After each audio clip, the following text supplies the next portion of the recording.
East Coast. It is 5 o'clock on the West Coast. It is the 12th of September in the year of our Lord 2024, season 15, episode 10. 679 times you have been welcome to the Clubhouse Podcast live. We hope you're with us live, and it looks like our feed to Sunset Lounge DFW is working. I'm very excited. Welcome to all of our new fans that are subscribers to Sunset Lounge DFW, and if you aren't, get on the Patreon. We're going to put the link up there for you. $5 a month is going to get you a ton of awesome content, and it's just getting bigger. Welcome. My name is Rob. I am the executive producer of the Clubhouse Podcast. And it's going to be a heck of a weekend for me. If you know, you know. But we don't have Alex back yet. We don't have Don. Don's out on assignment. But that does not mean it's the solo adventure, because I ain't doing that. I have two very special guests tonight, and let's bring them on right now. Chabooyah! That way. A very special first-time guest. And a man that can attest to the instability that was All Out, which we will talk about later. He is Ricardo. How are you, my friend? What's up, guys? Yo, I'm so glad to be inside the Clubhouse right now. This place is awesome. Welcome. And my lucky number is 10, and this is episode 10. So I'm excited to be here with you guys. Thank you so much for bringing me on. And at the bottom of your screen, back with us, a man that also likes the number 10. 10. 10. He is LA. How's it going, brother? Hey, man, I am happy to be here, folks. What's up? It's your main man, Mr. LA Runs Dallas, back again. Oh, shameless plugging the MMTG clothing line, of course. And most importantly, that Rob did not announce to you all, the birthday boy is on this show. I wanted you to say your birthday is Saturday. Yes, it's Saturday. Saturday, folks. It's on my calendar, bro. Yeah. Your family, your birthday's in the calendar. I know. But I'm glad to be here. It's live. We are at the Sunset Lounge. That's finally one that we're doing it big. It's going great. And please subscribe, guys. You do not want to miss the content. There's so much cool stuff coming. Trust. Want to say, speaking of cool stuff coming up, mark your calendars for the first weekend in October for Giganticon. I'll be in Killeen, Texas, for Giganticon. Some great things coming. I just had a meeting before the show tonight with our sponsor for the pre-party and the after-party, Gambit Social House, where that Friday night I will be DJing as people come and get their VIP badges and hanging out. And then Saturday night we'll be doing the after-party, where we'll be having some karaoke. It's going to be off the chain. So Killeen, Texas, get ready, because Giganticon Year 3 is coming your way. It's going to be a party. Gentlemen, let's dive right in. NCAA football is underway. The Pac-2 might be becoming the Pac-6 now. Doesn't matter. You're not Power 5. But it's okay. You're not. You know. We all got to start somewhere. The Pacific Conference is really trying to stay alive. God bless them. But some scores from last weekend. Indiana wins big 77-3 over Western Illinois. However, another team in Illinois did very well. We'll talk about it here in a minute. BYU squeaks one out against SMU by a field goal. Oklahoma State number 13 by 8 over Arkansas. The Akron Zips. I always love to say that name because it's a very strange thing. But they lose 49-17 to Rutgers. Texas gives Michigan all it can handle. Welcome to the SEC, gentlemen. As they beat Michigan 31-12 in the Big House, which is also a huge deal. The Golden Gophers of Minnesota, they blank Rhode Island by almost 7 touchdowns. Number 8, Penn State over Bowling Green by a touchdown. Number 14, Kansas State by a touchdown over Tulane. That game was fun to watch. I watched a little bit of that. Pittsburgh, the Panthers squeeze one out, Alex's beloved Pitt, by a point over Cincinnati. Army does beat up on his alma mater, Florida Atlantic, 24-7. A&M, they win, but it's McNeese State, 52-10. Georgia, number 1, all over Tennessee Tech by 45. Michigan State beats Maryland by a field goal. North Carolina up 18. Number 21, Iowa State beats Iowa by a point. It was weird for me to watch because I thought to myself, is this live? Should Iowa and Iowa State be playing this early in the season? But it was, and it came down to the wire. Boston College blanks Duquesne by 56. South Carolina starts out strong against Kentucky. Number 12, Utah beats Baylor 23-12 at home. Navy all over Temple by 27. Number 19, Louisville wins big, as does Northern Illinois, now ranked after they give Notre Dame the business. I watched the first half of this game, and I texted Alex, who was in Vegas at the time.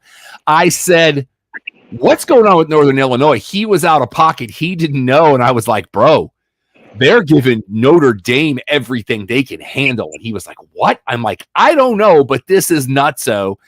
But Notre Dame gets the potential winning field goal blocked as time expires.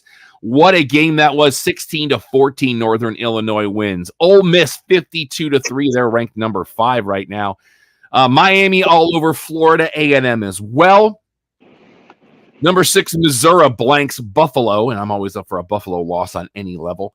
Arkansas State wins over Tulsa. My Gators get a win. It wasn't pretty, but we'll take it. And now I've disappeared again, so let's fix that.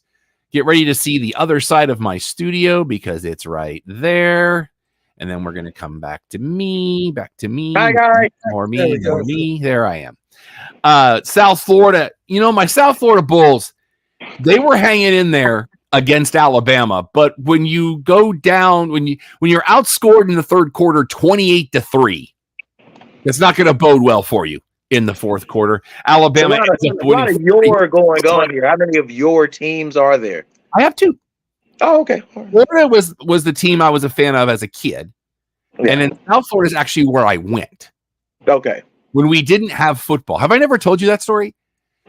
We didn't have football when I was there. We were a basketball school, kind of, sort of. My freshman year, 1992 spring, we make the dance for the first time. And remember, 1992, opening round, we get Georgetown. we literally, I remember this like it was this morning. We literally had the lead for 3 seconds of that entire game. And I think it was like 6-4. And then just Georgetown didn't even know we were there after that. But I love you. And so we didn't have football because our president at the time said, as long as I walk this earth, this school will not have football. And you said this was 94, huh? 92. Oh, this is 92. All of 91 was my freshman year in college. I'm not afraid to say it. Just to tell you everything you need to know.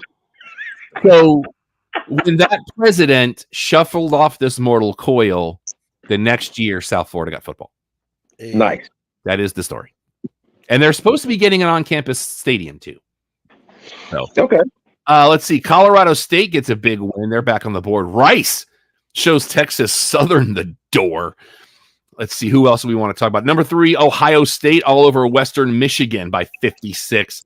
Nebraska beats Colorado. Gentlemen, we were all together watching this game, and we're going to talk about why in a little while. I read a story the other day, and I don't know how much stock to put in it, that now Dion wants, instead of the band playing the fight song when they score a touchdown, they want the stadium to play his kid's rap song. Yeah, I saw hit that darn theme music.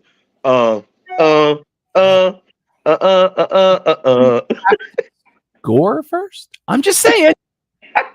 How about win the game? And so, hey, what do we know the quote is? We play to win the game. Yeah. You guys won just by having my son and I show up. Shout out to Phil who's watching us live. I was just like, are you kidding me? Like, let's just change the entire tradition of the school. No, you play the fight song. That's the way it works. I don't care who you are.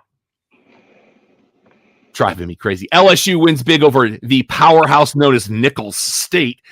North Carolina State goes down to Tennessee 51-10. North Texas gets a win by 15. Oklahoma beats Houston by 4. Clemson puts 66 on Appalachian State. Oh, man. Woo! Phil's right. Prime wants it all about him. And it's Coach Prime. Come on. And what did I tell you about him on the other night at LA? I have his album. I ain't afraid. Yeah. Oh, Lord. I have Prime Time in this phone right now. I ain't scared. Must be the money. Oh, wait, hold up. Do you have Shaq's album too? I've got Biological Doesn't Bother as a single, and I have What's Up Doc. I think I have What's Up Doc in there too. Yeah. What about Macho Man's? Macho Man's I haven't gotten yet. I want that album. I know Girder Music has it. It's Wheels Off. Gosh almighty, it's Wheels Off. Let's see. Liberty wins by 6. Number 9, Oregon over Boise State by a field goal. And number 11, USC beats Utah State 48-0. NFL news, let's get into it. Kendrick Lamar is your Super Bowl halftime show. Thoughts? Yeah. Drake just died and rolled over in his own grave. Oh, no, not true. Not true. I want to talk about the choice for the Super Bowl halftime show. The fact that he was chosen, well, a couple things that I found out. One is that there is a committee that puts up a vote for certain stars, and he was on that list. And then they present that to the actual Super Bowl home city to vote on out of those selections. Which, as we know from a couple of weeks ago, is New Orleans. Yes, and that's how Kendrick Lamar was chosen, because they go off the trajectory of the stars, how big they are, what type of year momentum they have in the industry, and nobody has greater momentum right now than Kendrick Lamar. The guy who made a song that even 6 months after it's released, it's still being played, and I am personally tired of it. But and for people that have been whining and complaining, like, that's been the MO for decades. Yep. You look now, granted, don't go too far back, because then you wind up in the Super Bowl halftime show I was in, and you don't want to watch that. Wait, what? Super Bowl 23, Bebop Bamboozled. I was in that show. I don't think I'm ever on camera, but I was in that show. It's the first year at Joe Robbie Stadium. It's one of the worst shows ever. It's on the list of worst halftime shows ever. And what year in college was this? No, I was in high school. That was the year of high school. Phil, Bebop Bamboozled, baby. I love dating. Bebop Bamboozled was the name of it. I love to date our host. That's all. I'll give you one quick story from that. The day after, we got to watch the end of the first half, beginning of the second half. Yeah. The next day was the start of midterm exams. Oh, wow. I did get a free. Yep, Phil's absolutely right. Reebok was the sponsor. It was the first pair of name brand shoes I ever owned, and I got an all white with gray collar Reebok sweatsuit. Okay. There is no evidence. I may repost it at some point. You said Super Bowl 23? 23. 1989.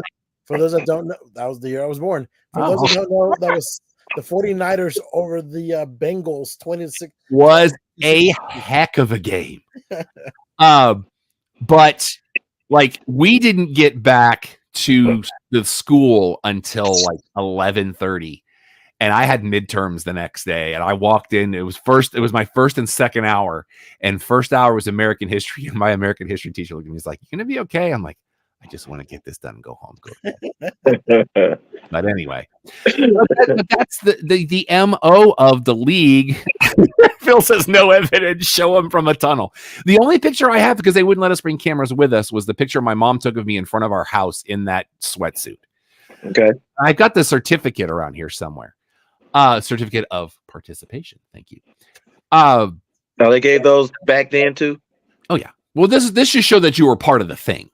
There was no awards, because terrible show. But I'm an old head, but I don't have a problem with this because the NFL already has me. The NFL already has me. They don't have to, and if I don't like it, which I'll watch Kendrick Lamar. I don't care. I watch them on SNL. I'm not worried about that. Go watch the Puppy Bowl if you got a problem with it. Yeah, Puppy Bowl. Go tell WWE to bring back halftime heat for God's sake. Do something. You know what I mean? This is such a non-story in my opinion. We talk about it because it's in the headlines, but take 10% of that hate energy and put it into something more positive. Yeah. From a fantasy standpoint, for the first time since I've been a part of this league, Alex and I are both 1-0, and it's also the first time I've ever won a week 1 matchup. Since I've been in this particular fantasy football league. So we're both doing well. From a pick'em standpoint, though, that story is a little bit different. This past week's pick'em, by the way, go to ESPN, look for the Clubhouse podcast. You can join our pick'em league. If you beat us, we got prizes, bro. For week 1, I went 12-4, currently tied for first place. Alex went 5-11. He had a rough day. He had a rough week, but that's only week 1, and we are underway from Joe Robbie Stadium currently with my beloved Dolphins. Oh, they've got the Aquas on. I love those. And remember, Alex is a Giants fan, so 5-11 record is right on par with him. Oh, shots fired, bro! Yeah, do something about it, Alex. Oh, that's right. You're not on the show. You can't. Oh, I'm sure he'll find you. Trust. But we got our niggity. Make sure you join us for our pick'ems. Let's talk about the week 1 scores. Last Thursday night, Kansas City was giving Baltimore 3. It was going to take more as they beat them by 7. I said it before last week's game. You're the champs until somebody tells you otherwise. And right now, Kansas City is the champs. Baltimore can run that mouth all they want. They beat you. Yeah. Now, granted, they beat you by the length of a toe, literally, but they beat you. Friday night, what a comedy of errors we had in Sao Paulo, Brazil. I watched this game in its entirety. I had that game on my tablet while I was watching wrestling on my TV because I had 5 hours of wrestling to get through because AEW did Rampage and Collision on the same night. They did. I have never, and I have watched. Oh, I love those unis. They go in the throwbacks. And Phil is a big Eagles fan too. It's the LA series. I have been watching football almost my entire life. I have never seen an instance where both teams at the same time got called for 12 men on the field. Yes. I was like, are you kidding me? I saw an interesting post, it was from a former player, and I can't remember who it was, explaining the difference between the turf that would be used for the NFL and the turf that would be used for professional soccer.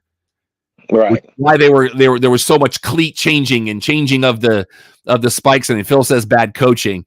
But Philly does win the game, and I said Philly would win that game. I'm just not, and Jordan Love injured. He's on the IR for at least 4 weeks. That happens. Now let's go to Sunday. Pittsburgh was getting 4 from Atlanta, which I thought was insane, and I was right because Pittsburgh wins that game outright by 8 on the road. Buffalo, I don't know who that team was that played last week. Now, granted, they did not cover by half a point, but they should have beaten Arizona 140-3. The line was 6.5. They win by 6. Chicago with Caleb Williams wins its first game hosting Tennessee. Chicago was giving 4 wins by 7. Cincinnati was getting 7.5. If you took them, you didn't get it because they lost to New England in a bad showing for Joe Burrow, who says the wrist is fine. We're going to see how that works out. Miami beats Jacksonville by 3. 3 different teams come back from 14 down to win last week, and Miami was one of them. Houston giving 3 only beats Indy by 2. New Orleans all over Carolina. New Orleans gave Carolina 3.5 and beat them by 37. Minnesota beats the Giants 28-6. Minnesota was giving a point in that game. Seattle giving 6.5, but do not cover as they only beat Denver by 6. But gentlemen, remember, only one more week until the autumn wind is a raider. But they lose to the Chargers by 12, and they were getting 3.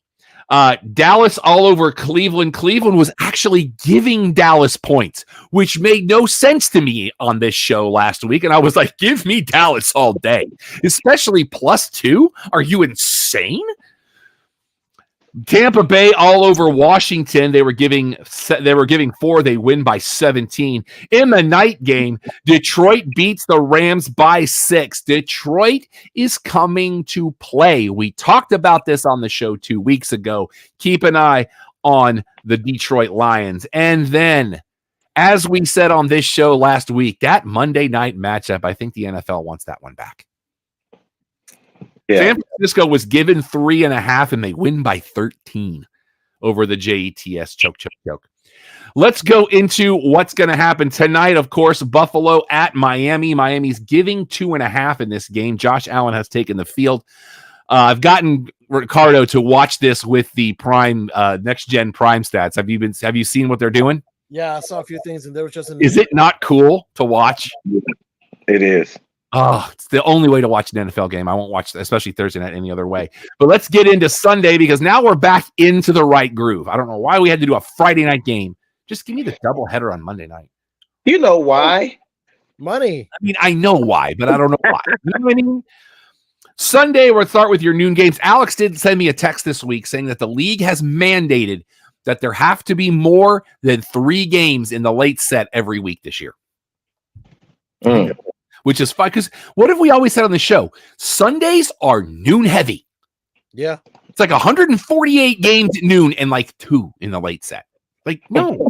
I got red zone, bro. Let's go. So Sunday. They don't want that many games in the late night because people are winding down. They got work the next day. Give them a good game of the week and they call it a night. Watch it on the couch and chill. No, not everybody has red zone, and not a me problem. Tampa Bay goes to Ford Field. Detroit is giving Tampa 7.5. What are you thinking, Ricardo? No, I got Detroit by 14. So you will take Detroit with the points. Yeah. All right, LA 2 touchdowns. No, it's going to be a close game, Tampa, because of the points. I agree with LA. Give me that 7.5. Yeah. Baker Mayfield playing out of his mind right now. I'm not saying I'm going to ride this train all the way back to the station, but me in week 2. They're playing in Detroit, right? That is correct. Indoors. Doesn't matter. Indianapolis goes to the frozen tundra of Lambeau Field. Indy is giving Green Bay 2.5 on the road. Oh no! Take Indy all day with that backup. Take Indy. Give them many points you want. They'll beat it. Ricardo? Yeah, I got Indy in that. Taking Indy minus the 2.5. I'm the same way. Jordan Love is injured. Who's the backup for Green Bay? I don't even know. I couldn't tell you right now. Something Smith. Malik Smith or somebody call Brett Favre. He'll come back. Yeah, but they were talking about calling what's his name? From Tennessee. What was their old quarterback? Tennessee. Oh geez, if you hadn't told me, I could have told you. Dang it. Marcus Mariota? No, not him. After. I don't remember. Yeah. Tannehill? Oh, Joe Flacco. Yes. Tannehill. Yes. Tannehill. Good Lord. In the game where something's got to give, the Jets go to Tennessee, and the Jets are giving them 4. Dang.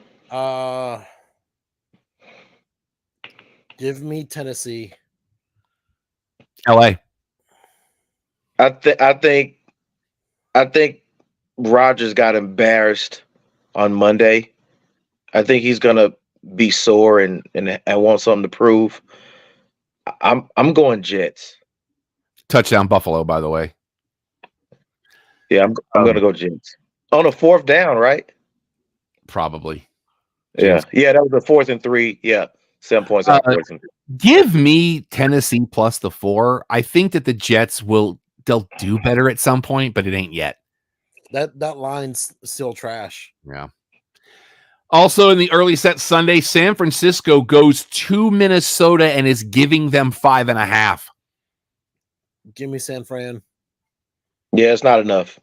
It's a lot of dogs that I don't think are should be in some cases they shouldn't be dogs, but yeah, give me San Francisco minus 5.5. Well, I mean, I think it's general. Christian McCaffrey will play at that game, and though they just held him out this last one. I think he'll play this. He'll just go off. Even if he doesn't, they aren't hurting. They aren't hurting at all.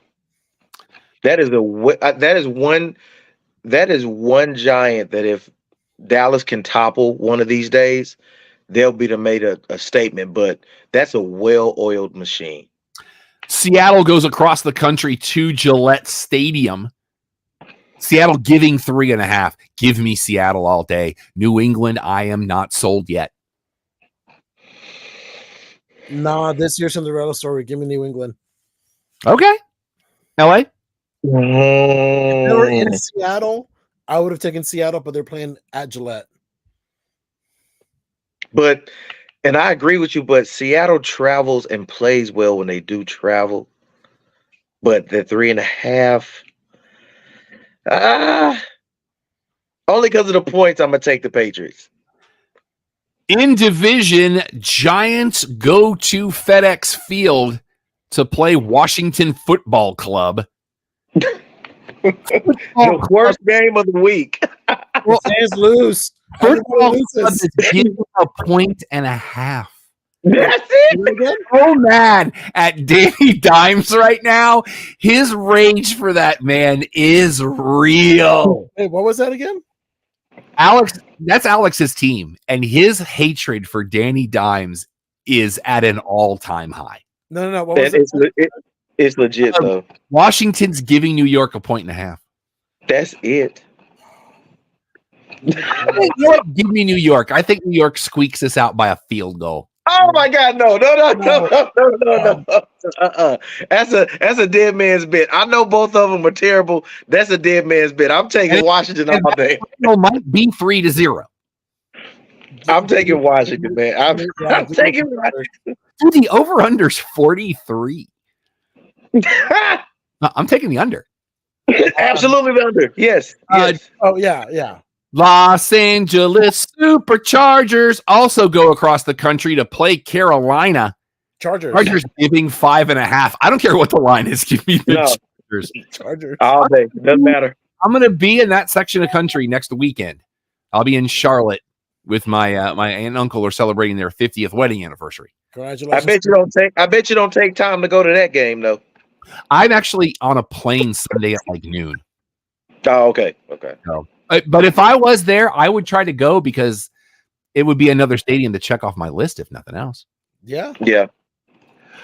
Cleveland goes to Jacksonville. Give me the Jaguars all day, baby. Jaguars -3. Ooh. Deshaun's trash. Give me Trevor Lawrence and the Jaguars. I'm not going to disagree with that. Yeah, because did you see they renamed the stadium for the Jaguars? It's called Everbank Stadium. It's going to be called Trevor Bank Stadium this weekend as a promotional thing. Hey, you know, really? Yeah. Khan's got money. The Khan's got money. Yeah. Sorry, LA. You know what? I'd have said it had to been, if it had been 6.5, I'd have taken Cleveland. But 3.5, yeah, I'll take the Jaguars. The Baltimore Ravens and M&T Bank Stadium host a team known as the Raiders. Ravens. Baltimore is giving them 8.5. Yeah, like I said, last week I picked against them, and I was right. This week, I am not picking against Baltimore because Gardner Minshew is not the answer. That's a lot of points, man. Baltimore's going to be all over them like a bad suit.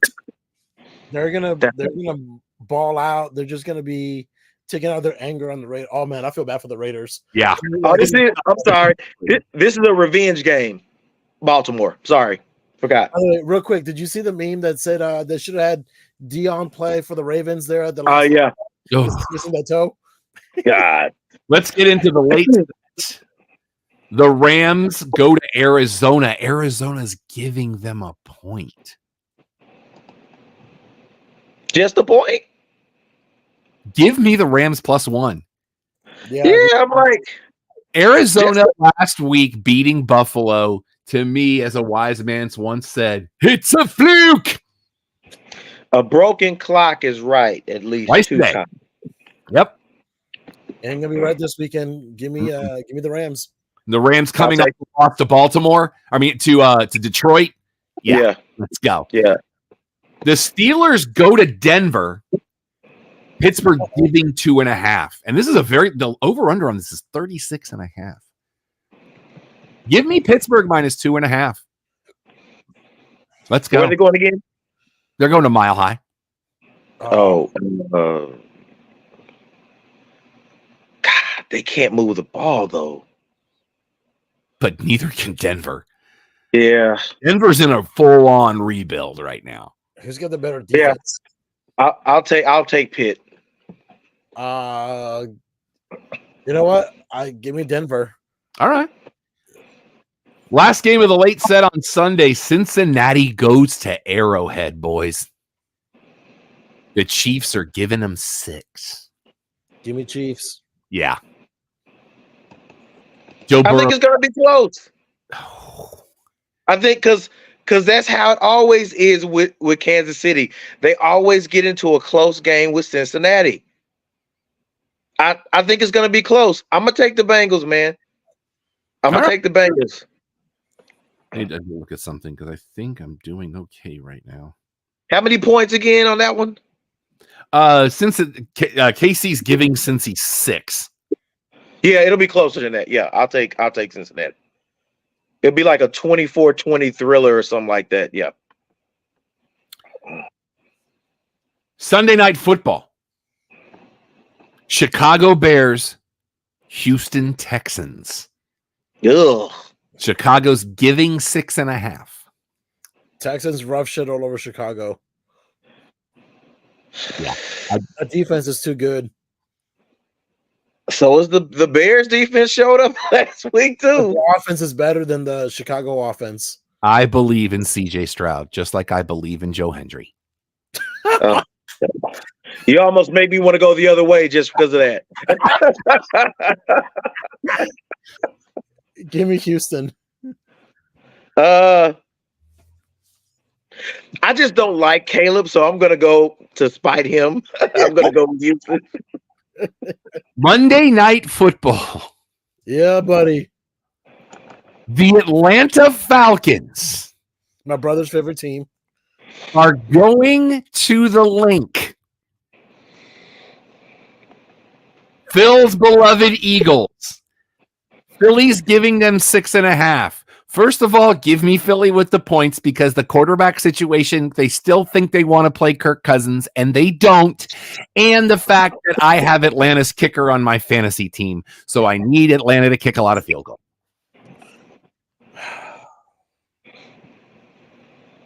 The Cowboy fan in me wants to say the Falcons, but I don't know the Eagles are probably going to win. But a broken clock is right twice a day. Hey, give me the Falcons. What's the points? 6.5. This is not going to be a pretty game. Give me the stupid Sheagles. Because my one of the pick'em pools I'm in is with the Bob and Tom show, and you have to. By the way, I was tied for second place There was a 61-way tie for first place in that pool this week. Okay. And I came in one game below that. My prediction for the final on this. Oh, that's for you, LA. Brother, hey, no, not at all, Phil. Okay, not at all. It hurt. But I love the football's here. Ooh, almost a score. I know they got him down to the 1, but it's Jalen Waddle and I've got him. You guys are ahead of me. I'm happy. I just love Thursday. I think Rob's ahead of both of us, though. You missed one game, Rob. I did? Yeah, Saints Cowboys. I must have skipped over that. What's the line? He must already just knew. Doesn't matter what the line is. It's as we did our NFC preview. Doesn't matter what the line is, baby. Right? No, I'm with you. However, the dub and the points, all of it. I understand where you're coming from. I never one of the teams that I never underestimate the Saints for is the Cowboys. That is the game. I don't care how good or bad both of those teams are. That is a game I will actually circle on my calendar. But you know that's not the same ever since Dak beat them when they had the better team in Jerry World by 3. When we beat them, no, by 2. It was 12-10. But they play up to each other. These two teams do. I don't see them doing it this time. I think we're gonna smack them around. All right, boys, let's get into baseball. 2 touchdowns. AL Baseball. Why? No, I'm kidding. Go ahead. Try to play North America's favorite game show. In the AL East, we love to look at this division because of how crazy it is. The Toronto Blue Jays, who, by the way, their pitcher blew for the second time in 2 weeks last night, blew a no-hitter in the bottom of the 9th. Oh. Damn. They are currently 9 games below 500. They're 15.5 back in the division. I love how competitive this division is. They are 2.5 back on Tampa Bay. The Rays now 3 back on Boston. Boston now 8.5 back on Baltimore. Baltimore is now only a game and a half back on the Yankees. In the AL Central, the White Sox. Put a pin in it. Let's go to Detroit. Detroit currently 9.5 games back in the division.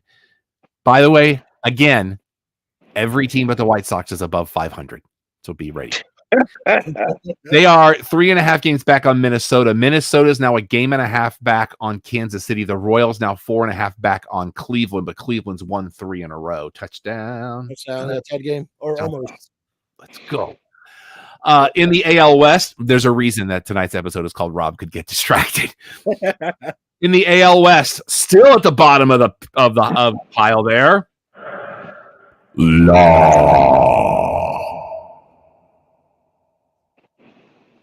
They are 26 games below 500. They're 18 back. Ooh. They are 3.5 back of Oakland, the Oakland question marks. Question marks now 6.5 back on the Rangers. The Rangers 4 back on Seattle. Seattle is now 4 back on Houston. In the National League West, Colorado is still terrible. They are 37 games below 500, and they're 32.5 back in the division. They are 17.5 back of San Francisco. Giants currently 9.5 back of the Padres. San Diego now a half game back on Arizona, and Misty's beloved Dodgers now 5 up on them. In the NL Central, Don's team is still terrible. Alex is sending me. Oh, okay. He just sent me something about Achan. They're 13.5 back in the division. They're tied with Cincinnati, but what's the team? Won 4 in a row. What's Don's team? The Pittsburgh Pirates. With Don, just go Pittsburgh. Yeah, trash. They are both 4 games back on the Cardinals. The Cardinals now game back on the Cubs, but the Cubs are now 3.5 back or 8.5 back on Milwaukee. And in the only division that matters, the NL East, my Miami Marlins are still terrible at 38 games below 500, and they're 34 back in the division. They are almost 12 games behind the Nationals. The Nationals are almost 13 back on my beloved Braves. The Braves are a game back on the Mets. Phillies now won 3 in a row and are 8 games up on them. All right, boys, it is time for North America's favorite game show. What is? Oh, before we do that, we got one more thing. Before we do that, we got to talk about the wild card because it's time to start talking about the wild card because that picture is now coming together in the American League.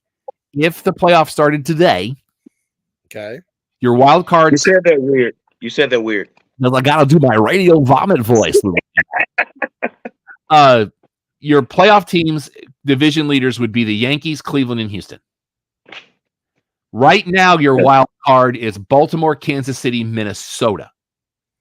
Within 10 games of Minnesota are Detroit, Boston, Seattle, Tampa, Texas, and Toronto. Not happening. So we've still got 3 weeks left in the season. I'm not putting anything against anybody. In the National League right now, Philly, Milwaukee, and the Dodgers lead their divisions. Your wild cards are Arizona, San Diego, and the Mets.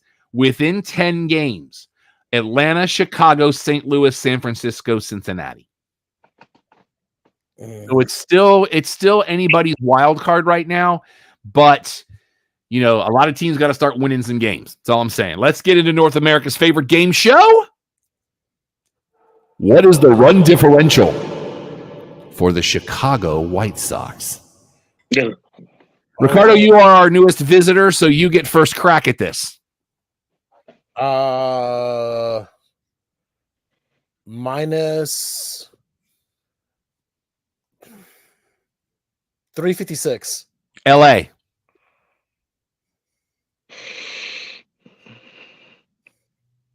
$329. The Chicago White Sox are currently 33-114.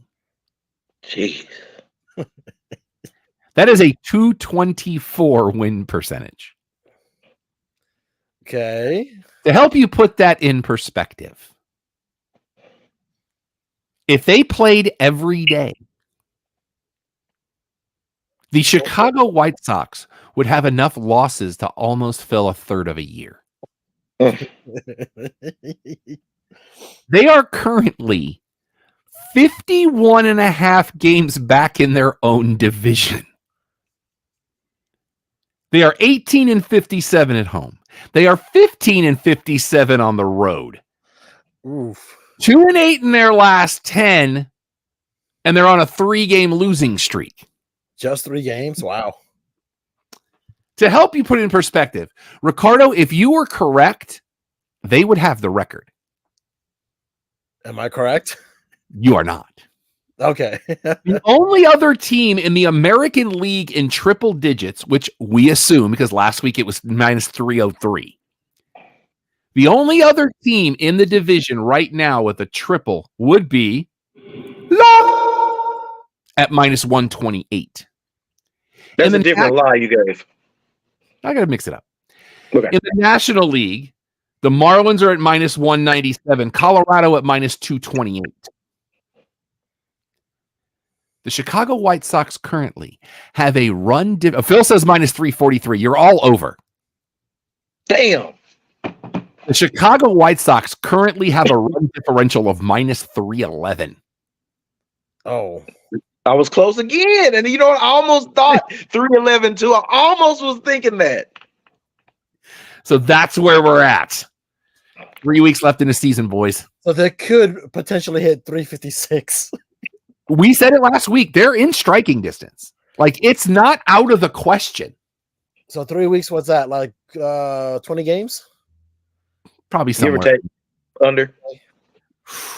Yeah. Oh, Lord. All right. Let's get into the pop culture section of our show as we get into TV talk and start with stuff we watched this week. I got to get you that thing. I got to get you that thing. I don't have any TV that I watched this week, but I do know that the Penguin kicks off on Thursday. Yeah. I will be watching that when it kicks off. Anything you boys watched on TV this week you want to talk about? I haven't watched it yet, but I did see the drop of season 2, finally, of The Old Man. It's on my DVR, ready to roll. All right. I've heard good things. Ricardo. Have It's been out for a while, but I finally started watching Has Been Hotel. Everyone's been telling me to watch it. It's great. It's a cartoon. It's very vulgar. Katie barred the door, as they say. Yeah, and I'm very excited for it because I'm like, this is bonkers, and I love it. So that's something new.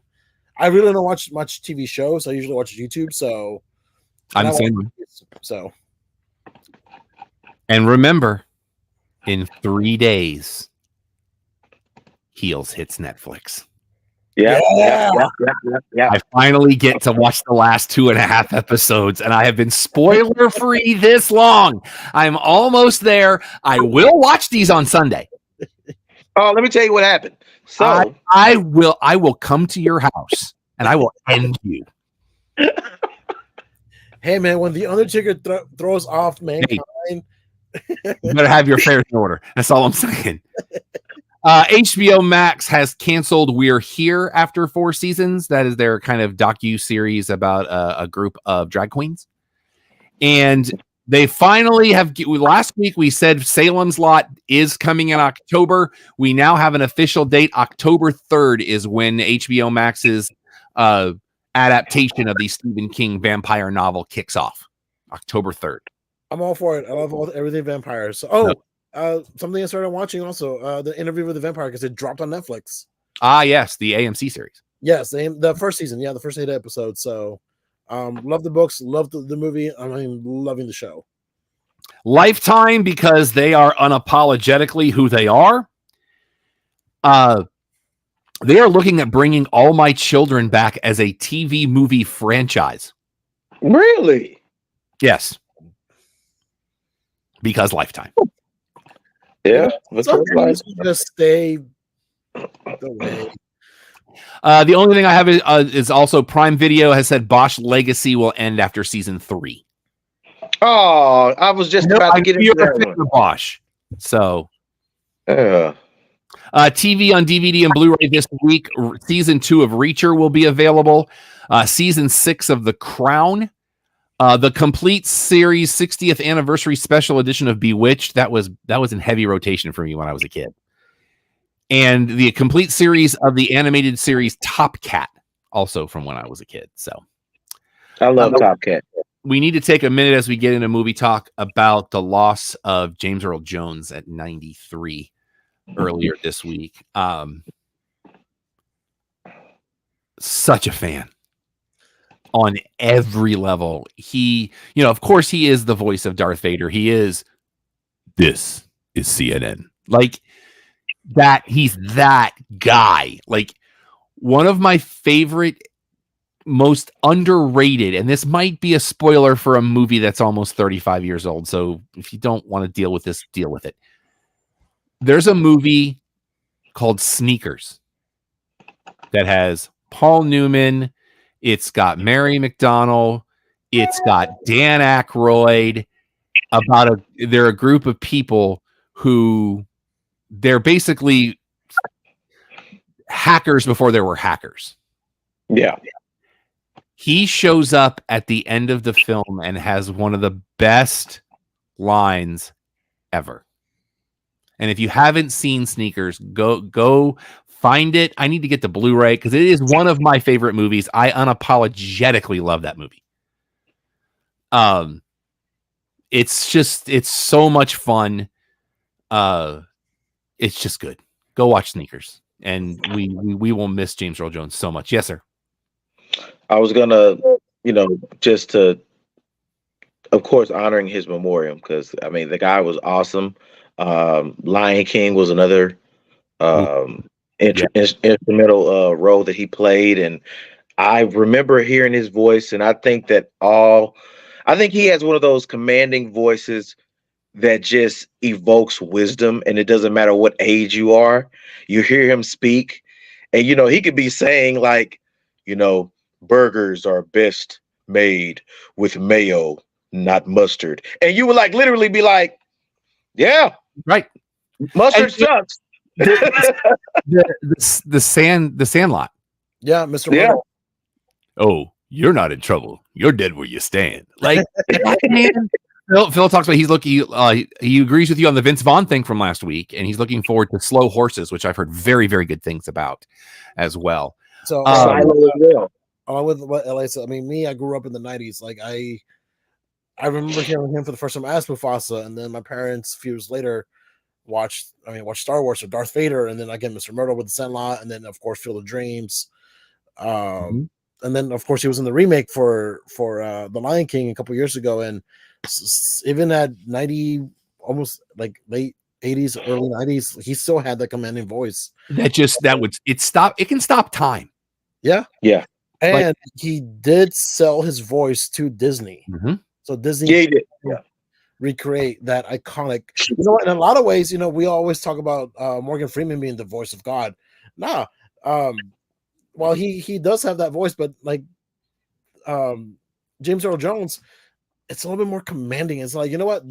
That's more for me. So rest in peace, James Earl. Thank you for entertaining us for all these years, man. Absolutely. It's very rare. It's very rare that you're gifted with something as simple as just your voice, and to make your voice move people with it is just awesome. But Rob, just a quick note, because you were speaking of sneakers, and I know it's a little delayed because I meant to do it during our sports section.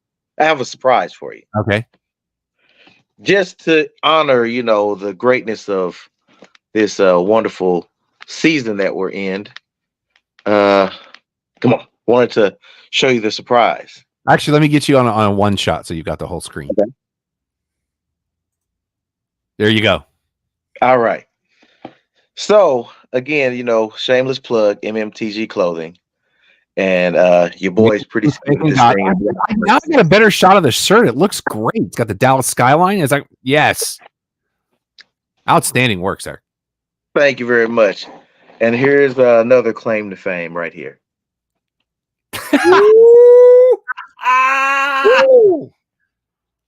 We them boys. Is that your signature on the side? Oh, sir, you got to have the artist's signature on the masterpiece. Come on, man. You need to take a picture of that and send it to Alex. He's seen it. Looks good, brother. Great work. You, man. And here's what's even better. This is the best part. Okay. Make sure the camera's going to read this right. Okay, here we go. America. Wow. There we go. Or can I get me a pair of those? Oh, you can just contact your CEO for MMTG Clothing. There we go. Phil's even giving you props, sir. Thank you, sir. Thank you. Sometimes it's not just the man that makes a team; it's the team that makes the man. So I'm just saying. Although he does now say burn them. Yo, they light up. Oh, good Lord. Wow. What? Give him the website, Alan. The website is mmtgclothing.com. That is mmtgclothing.com. I understand what you're asking. Well, what does that stand for? It means making moves, thanking God, because we're blessed to get you dressed. As I said 90 seconds ago. Let's get into stuff we watched this week. Movie edition. I did see a movie Monday night. We'll talk about when we get to new releases. I also went into the crates a little bit, and I watched The Running Man last night because I will be guesting on Matinee Heroes coming very soon, where we're going to talk about the movie we're recording on Saturday. Okay. You just forget how if you want to understand the 80s, watch The Running Man. Like Harold Faltermeyer doing the score, John Parr on the soundtrack, cheesy effects, crazy clothes, choreography by Paula Abdul. It's all the things. Yeah. And you'll hear more about it once we get the episode recorded. I'll let you know when that's going to drop. Check out Matinee Heroes. Follow them. New episodes every Saturday. They do. Alan and Craig do great work. And I sent Alan a message today about something I'm very excited about, and I know he is too. Finding out this week that the third piece of the Spider-Verse, Spider-Man Beyond the Spider-Verse, is now delayed indefinitely. Although Chris Miller is saying otherwise, Sony has said you'll be lucky if you get it in 2027. Are you kidding? Chris Miller is saying otherwise, but that was the release that went out from Sony on Monday. Wow. I'm very upset because both of those films are so good. Wow. Yeah. Buffalo going for it, not getting it. No flag. Let's see here. Janis Joplin is getting a new biopic, and she'll be played by the Shailene Woodley, a name we haven't heard in a long time. I'm interested. I am as well. I love biopics, especially about music artists. If you've ever seen Bette Midler's The Rose, that is loosely based on the life of Janis Joplin. Ooh. So check that out. The director of Shang-Chi and the Ten Rings, Destin Daniel Cretton, is in talks to direct Spider-Man 4.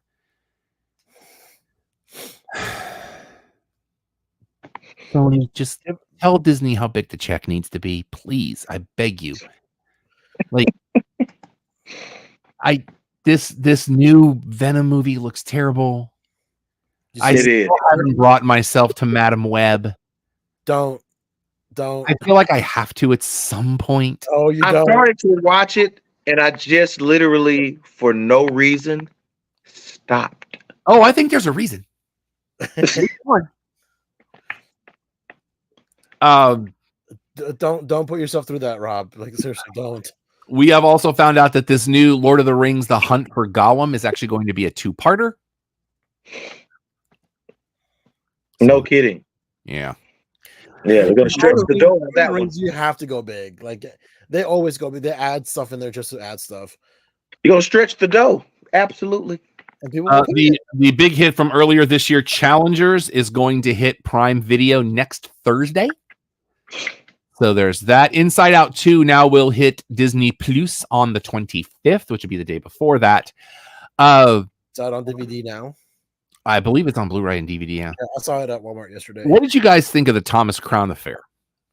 Never seen it.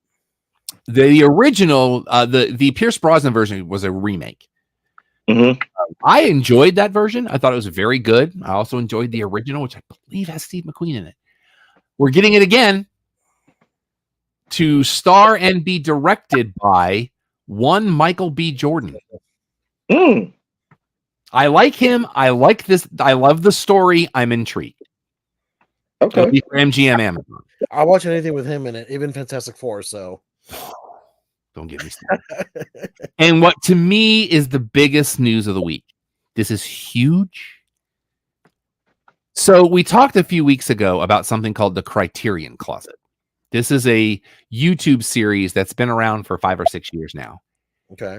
Where they take celebrities, and it's not an actual, it looks like a closet, but it's actually in like a big truck. Mm-hmm. Where they take celebrities and they give them a shopping bag and they go into this closet and it's every Criterion Collection movie ever. And so you get to see them talk about films that influence them. And then you go, oh, that's part of the Criterion Collection. For those of you that don't know, is like they were the originators of things like commentary tracks and special features. Like they've been doing this since the days of Laserdiscs. Right. One of the ones that I don't know if I should still have it. They did Chasing Amy. A beautiful presentation that if you open it up, there's like a map of Jersey and how the movies all interconnect. And we also talked a few weeks ago that if they ever get the ability to release this, it was on Laserdisc only. They actually did a Criterion Collection version of the original Ghostbusters. Oh, the RoboCop one's really good, but it's not on Blu-ray yet. The Silence of the Lambs one which is on Blu-ray now, actually had one of the commentary tracks has an actual FBI profiler on it. Oh, wow. I have the Bruce Lee collection on Criterion. I have Armageddon, but it's only on DVD, so it doesn't look great. They actually released Shaft through Criterion, and it comes with Shaft and Shaft's Big Score, but it doesn't come with Shaft in Africa. But like they do great, and they do a lot of obscure stuff too. But the Criterion Closet is going on the road. It's going to start at New York, the New York Film Festival at the end of this month, and it's supposed to go all over the country. And And I would hope so. here's the thing. If it comes to your city, everything in the Criterion Closet's going to be 40% off. Done. Hand over fist. Godzilla box set that I got my eye on. Do we have Hand over fist. All we know right now are the New York dates. They haven't released it. This literally was announced like 4 hours ago. I mean, Fantastic Fest is in 2 weeks. Well, it's not going to start until New York Film Festival, which I think is the same weekend because it's September 28th through October 6th. But it has to come here. It has to. Yeah. So be on the lookout for the Criterion Closet coming to a city near you. If Stranger Things came here, I'm sure that's going to be here. I enjoyed that pop-up. I went. Yeah. Movie new releases and places you get movie new releases this week. The James McAvoy Speak No Evil. A family gets invited to spend a whole weekend in a lonely home in the countryside. But as the weekend progresses, they'll soon realize that the family who invited them has a dark side lying inside them. Scoot McNairy's in this, Mackenzie Davis, so we've got a Halt and Catch Fire reunion. I'm out. Don't do creepy movies. Also this week, The Killer's Game. Yeah. With Drew and Batista. Yep. I very much enjoyed this film. Okay. It plays out like a graphic novel. Batista plays one of the most notorious hitmen in Europe and finds out that he gets diagnosed with a terminal disease. And so he decides to take a contract on himself so that his new girlfriend can get the life insurance money, and then finds out he was misdiagnosed and can't get the contract canceled. I very much enjoyed it. Movie. Go check this movie out. Go back to the James McAvoy movie. Saw an interview where he said that was actually one of the most hard. It was one of the hardest roles for him because it was hard for him to get a little bit out of character for that one. He had to really push himself for that movie. So, and I love James McAvoy. I'll watch anything with him in it.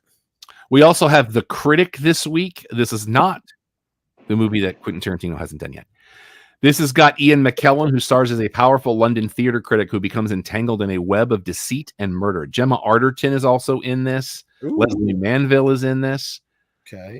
We also have this week a foreign film called How to Make Millions Before Grandma Dies. That's not what I wanted. Go back. Go here. Buffalo up 10-7. Yeah. They got a field goal out at Miami. Oh, Tyreek Hill just missed one. He's not doing the thing. Go now. This is an Asian film. A man quits work to care for his dying grandmother, motivated by her fortune. He schemes to win her favor before she passes. It's not like The Farewell, which is kind of a little bit of the same thing.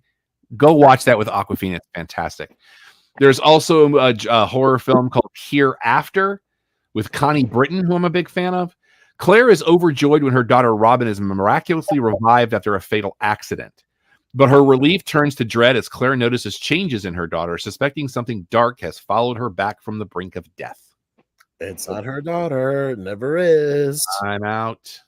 No thank you. Hard pass. Hard yes. Movies on DVD and Blu-ray this week. The new, what they're calling the ultimate cut of Caligula this week. The collector's edition of Doomsday. One of the things I'm going to add to this segment are there's a couple of really great DVD companies out there. Arrow Video and Shout Factory do some really cool stuff. And so if I see something on the release calendar, you'll say something. Yeah. So this week, Arrow Video is doing a 3-disc limited edition of the Chronicles of Riddick. They're doing a special edition of the 2009 Friday the 13th reboot. And they're doing a limited edition of a movie called Torso. They specialize a lot in horror films, but they've done like Weird Science and things like that. Shout Factory did the 40th anniversary edition of Transformers the movie. I have a list. That's all I'm saying. Paramount Presents does a special edition of Bringing Out the Dead with Nicolas Cage, where he's a ambulance driver. Also, there's a classic Universal Monsters 8 movie collection coming this week as we prepare for Epic Universe coming very soon. And the Criterion Collection does the Long Good Friday. Couple of notes from Tech Talk. I wanted to send a shout out. I was DJing a wedding on Sunday. Shout out to the Sullivans. And as I was hooking up my my DJ deck, one of the wires broke off in the audio. Now I had an alternate plan, so everything worked out. But I went back to Guitar Center where I bought it because I bought the Pro coverage, got it replaced the next day, which, you know, it's the Pro coverage thing. And I bought a new wire, but then I looked up the wire that I had bought from Amazon from, it's a brand called Pig Hog, and it said it had a lifetime guarantee. So I filled out the form. Now, hear me on this. I filled out the form yesterday at like 5:30 Central. Okay. By 7 o'clock, I had an email from them going, "Thank you for sending this. We're going to send you a new one. I'll let you know what the USPS tracking number is." Mm-hmm. So shout out to that customer service. They were great. It's on its way. They sent it today. Within an hour and a half. Nice. Yeah. Yep. And answered every email. Like I responded like, "Thank you for the quick service. This is awesome." Like I was like, "Yeah, no problem." Like they are all over it. Yeah. All right. Shout out to Pig Hog. They're part of a bigger company, but that's the brand of the wire that I bought. It was a good wire. It just broke off in the thing. Yeah. All right, boys. I got to do a thing here real quick. I got to change the brand because I need to do.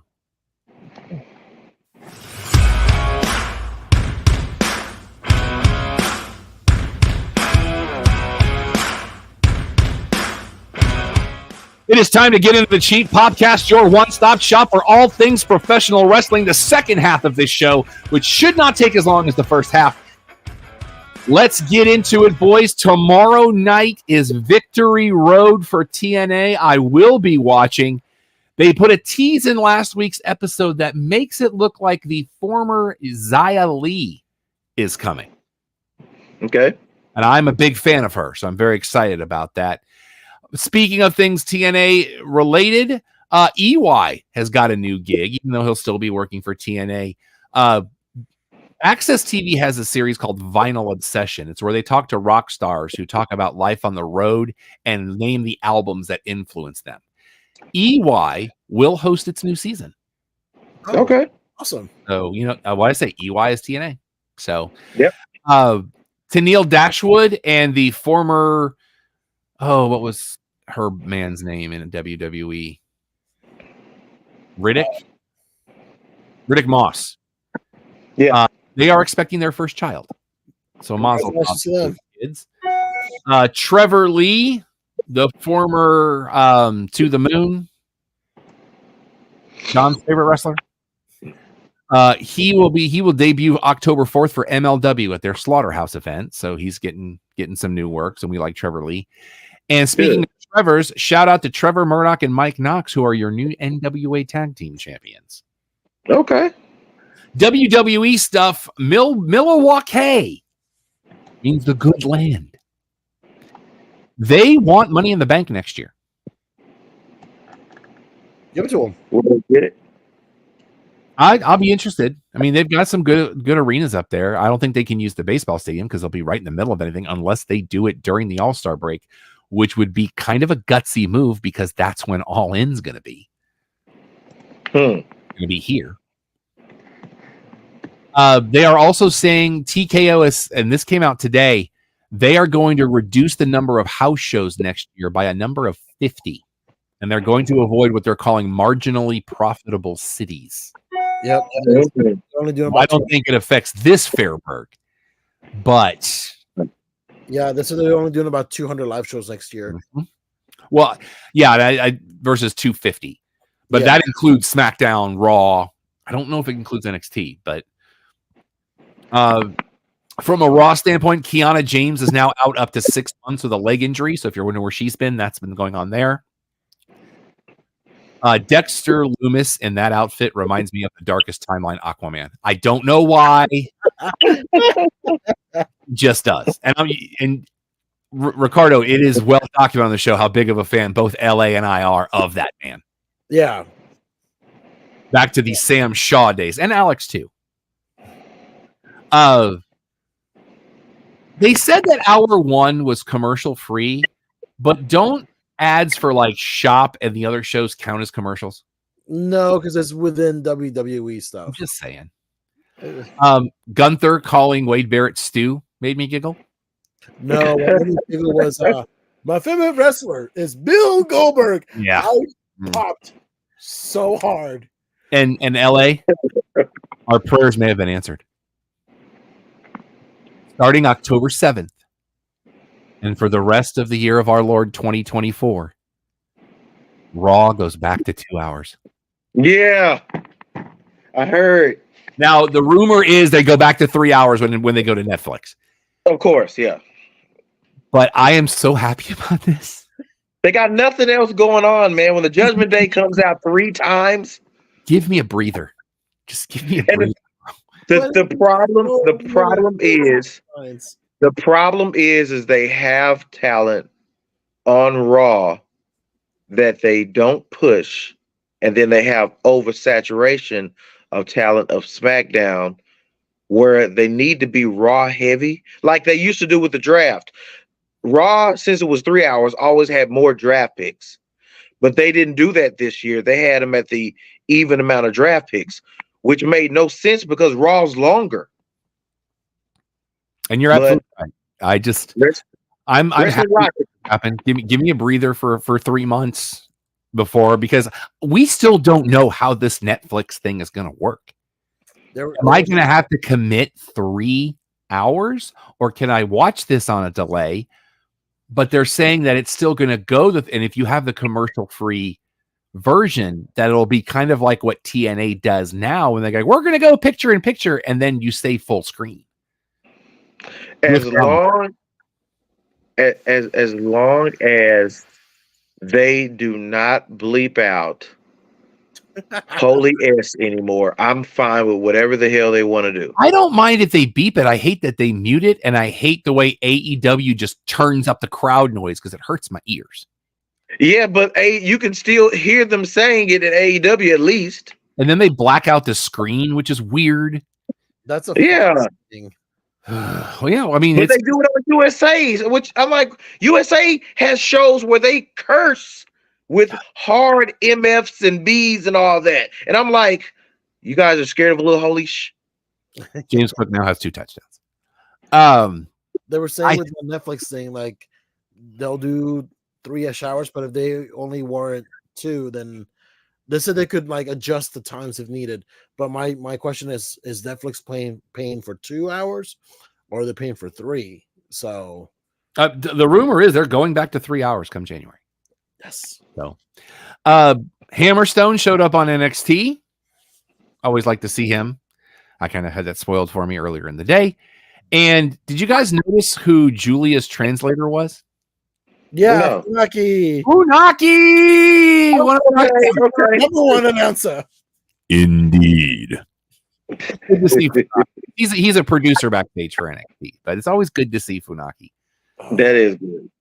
All Out was a thing. The 3 of us were there watching it together at Dave and Buster's. Keep by the channel because we are working with them to maybe do something with the show.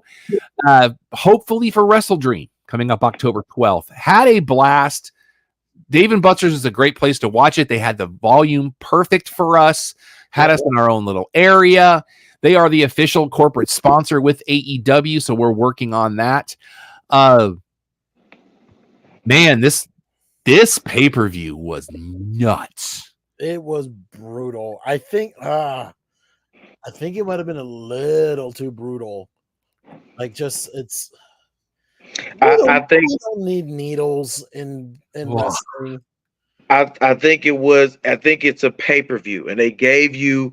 It's been a long time since wrestling gave you pay-per-view stuff on a pay-per-view. You could not have seen that on a random Dynamite or Rampage or Collision. So they gave it to us.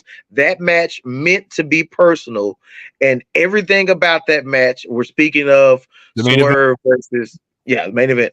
So for all those out there, but yeah, that match, it was personal setting it up. It was personal with the cinder block and everything. And at the end, there was no better way to do that, man. That was it. And we now have BCC 2.0. Yeah, I don't know what. Daniel Bryan. This is murder. Remember, I was saying to you guys, what the heck happened with the street fight? Because originally that was supposed to be for Willow's belt. Yeah. She answered that question. Apparently, when they made it a street fight, CMLL would not sanction it because they don't do the hardcore stuff. That's right. I remember the belt was not on the line. That's right. Apparently, we're getting another show called Shockwave. Yeah, they did. And there are rumors of a deal with Fox for it. Oh, God. Dude, you're already doing 4. That's all I'm saying. And quiet as kept. We only watch 1. I do it for the kids. We only watch Collision if we know you're doing it live. I like Brian Keith when he comes out by himself. I dig that. And another one of our prayers has been answered, LA. Oh. Because Grand Slam for the world title, Bryan Danielson versus Nigel McGuinness. I want to go to there. Can I just stay there? Can I go there and just stay there? Last night, are you watching? And I told him where I was. Oh, he's like, okay, you're not far behind. Just get ready. And I'm like, okay. And then Nigel came to the ring, and I was like, all right, Nigel, I see you. Because I'm ready.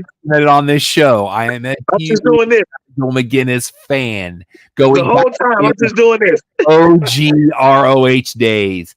And when he said, I've got this, I was like, don't say the thing, dude. Don't say the thing. And then he said it, and I was like, oh, the heavens opened, the angels sang. This match is worth the price of admission. The fact that this is not this should be on a pay-per-view called Wrestle Dream. For the love of the Almighty, dude. And you talk, and again, I gave props that night to AEW's setup of how long this Swerve and Page thing was going. The setup of the hatred of Nigel McGuinness, of Daniel Bryan, calling his matches and all of that just to lead up to this. It's been so long, I can't tell you how far back this goes. This may be far back as Nigel McGuinness in AEW. I mean, this match, this could be in contention for match of the year. I'm saying it now. These are the best in the last 25 years of this business that are going to go. I think the Casino Gauntlet match, we've known Nigel's been cleared for a while. This was the toe in the water. And I think Nigel got backstage and says, I felt pretty good. Yep. Plus the fact that he got to do it at Wembley. Yep. And now we have the thing we have waited for so long that we thought would never happen. We never thought Nigel would get cleared. And I beg you, if you have not seen Nigel McGuinness's original Ring of Honor work, go back and just watch his stuff. One of the greatest heels I have ever seen. But Rob, you're not giving him any credit for the work that he also did in TNA. Oh yeah, but go that far back and work your way forward. Yeah, because the feud with Kurt Angle was masterful. It was absolutely masterful. He was something Wolf. Yes, he was not. Was he Desmond Wolf or Desmond Wolf? I think you're right. Desmond Wolf. Yeah.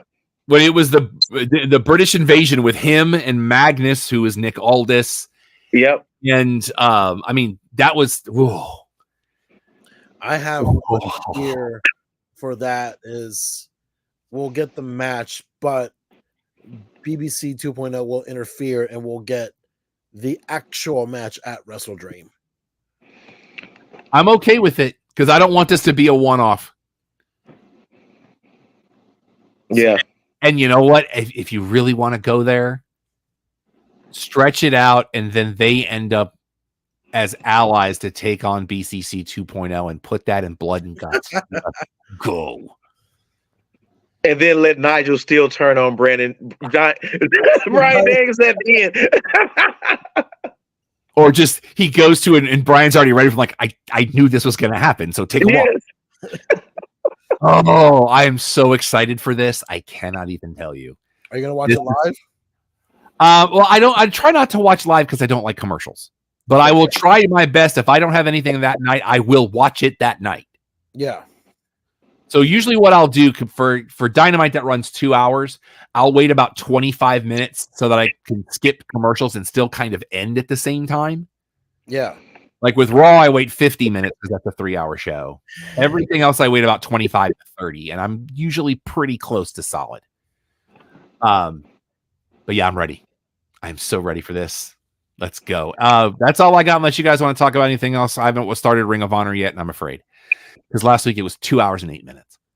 No, I mean just to end it off, we do have to touch on Raw because we were waiting for him to come back. I didn't understand the booking of Braun Strowman being able to go when he was the one that was victimized, and then they made a big deal about how Big Bronson Reed walked away, but Braun Strowman had to get medical attention. I didn't get that. But you know why Bronson Reed wasn't there, right? I don't. He caught COVID. He got what? He caught COVID. Oh, okay. All right. Yeah. Gotcha. So they had to rebook things a little bit. We did get a return of Natalia on Raw. That was so horribly telegraphed on the week before. Yeah. They should have just said, I know somebody. But to say, hey, aren't we in Calgary next week? Let me make a call. I'm like, come on. I didn't realize how long she'd been off TV. Yeah, it's been a minute. Since June. Yeah, she had to have eye surgery, I believe. Mm-hmm. But she is re-signed with the company, and also Victoria signed a Legends deal this past week. Yes, she did. Jacqueline. And her and Jackie. Yeah, her and Jacqueline. So what are we doing with the Kofi and Xavier angle? Did we just drop it all together? I think they've dropped it all together because of the whole Odyssey I kind of like how Xavier mentioned it, oh, I thought we were going after singles gold, but this is cool too. Acknowledge that it did, but we got to move on. And again, I don't want them to break up the New Day. I just don't. And I think in the end it would have been more of a disagreement thing, and then Odyssey probably would have turned on both of them type of situation. Kind of how with the Viking Raiders, blast from the past. How that whole ordeal went. James Cook now has 3 touchdowns. So wait a minute. So Ivar blows up as a singles competitor because the other one got hurt. Then he got hurt. So we just done with him? I haven't heard a word about them. I know. I think Ivar said he's close to coming back. What was the other guy's name? Yeah, I can't remember his name because he gets Sarah Logan. Sarah Logan, I think, is pregnant again. Oh, I haven't heard that. So I think. So I mean, baby on the way. You gotta stay home and take care of all that. Go to AEW and bring back War Machine, and then I'll be fine. Who had the points on this game, by the way? What was the point spread? Who was giving the points on this one? 1 second, I can tell you. Because goodness. Yeah, this is not fun to watch. I'm not gonna lie to you. Miami was giving 2.5. Damn it. Okay, well, they grabbed seconds. We just don't. Buffalo plays us so tough. I think we're 0-8 in our last 8 with them. Oh, that is true. I did see something about that earlier. So, all right. Anything else before we do the plugs, gentlemen?